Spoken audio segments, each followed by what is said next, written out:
Shalom saudara dan saudari yang dikasihi dan diberkati Tuhan dimanapun Anda berada. Jumpa lagi dalam Injil dan Inspirasi hari ini. Hari Minggu dalam pekan biasa yang ke-30. Bacaan Injil dan renungan akan dipersembahkan oleh Pater Bernard Raho SVD dari Maumere, Flores. Selamat mendengarkan. Kita awali dengan tanda kemenangan Kristus dalam nama Bapa dan Putra dan Roh Kudus. Amin. Saudara-saudara terkasih, salam jumpa kembali dalam Santapan Sabda Minggu Biasa ke-30 berdasarkan Injil Matius bab 22 ayat 34 sampai 40. Tema renungan hukum yang pertama dan utama. Saudara-saudari terkasih, Fyodor Dostoyevsky, salah seorang penulis terkenal berkebangsaan Rusia, pernah bercerita tentang seorang ibu yang selama hidupnya hampir tidak pernah berbuat baik. Ketika ia meninggal, setan merenggutnya ke neraka. Namun, malaikat pelindungnya merasa sangat sedih dan berjuang supaya ia bisa masuk surga. Karena itu, dia mencari-cari entahkah perempuan itu pernah melakukan perbuatan baik selama hidupnya di bumi. Tiba-tiba wajahnya berseri. Ia teringat akan sesuatu. Ia pun menghadap Allah dan berkata, "Saya masih ingat dengan baik bahwa perempuan itu pernah memberikan bawang kepada seorang pengemis. Baiklah," kata Allah, "turunkanlah bawang itu kepadanya dan gunakanlah bawang itu untuk mengangkatnya ke surga. Kalau engkau berhasil, maka dia boleh masuk surga." Malaikat itu pun menurunkan bawang itu dan memerintahkan perempuan itu untuk memegang ujungnya. Dengan hati-hati, malaikat itu memegang ujung yang lain dari bawang itu dan menariknya pelan-pelan ke surga. Namun ketika orang banyak melihat bahwa wanita itu pelan-pelan terangkat ke surga, mereka pun ramai-ramai memegang kaki perempuan itu, supaya seperti perempuan itu mereka juga boleh masuk surga.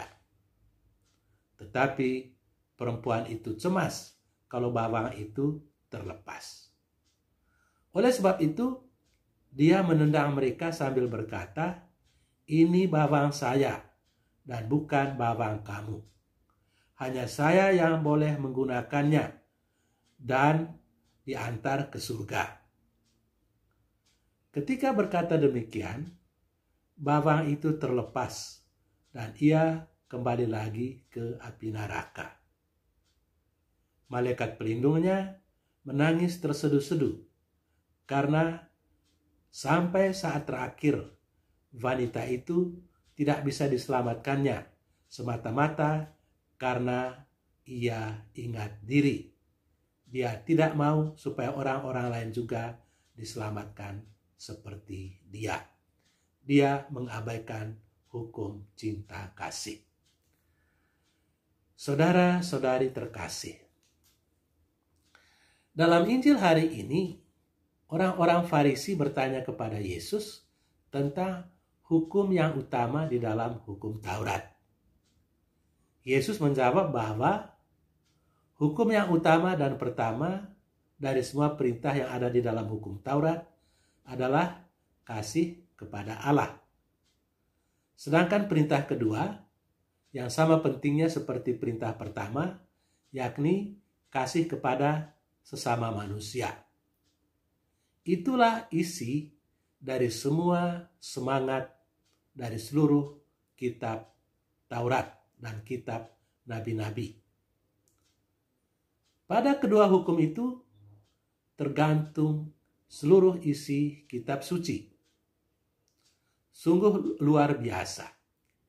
Kita cukup ingat dua perintah ini dan melaksanakannya di dalam hidup, maka kita akan menjadi sempurna dan akan menjadi berbahagia.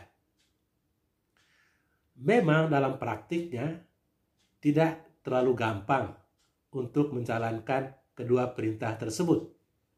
Tetapi minimal kita tahu apa yang kita harus buat untuk bisa masuk surga, yakni mengasihi Tuhan dan mengasihi sesama. Dengan demikian, kita tidak akan masuk ke dalam api neraka. Hal yang kita harus lakukan adalah mengamalkan hukum kasih itu. Dan hal yang kita elakkan adalah melawan hukum kasih itu.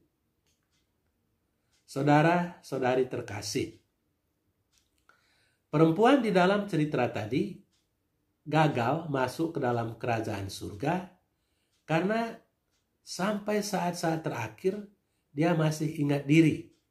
Dia tidak peduli dengan sesamanya yang juga menderita.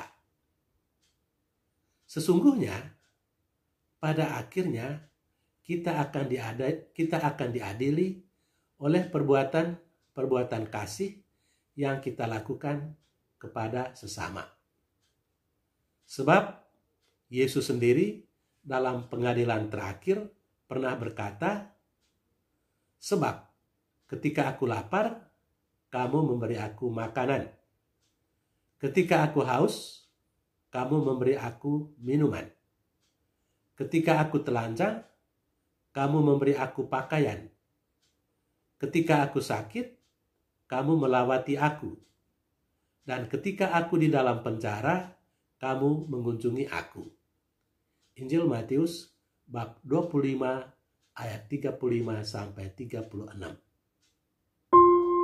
Semoga firman Tuhan dalam Injil hari ini mendorong kita untuk semakin sering melakukan perbuatan-perbuatan kasih yang sederhana untuk orang-orang di sekitar kita, terutama bagi mereka yang sangat membutuhkannya.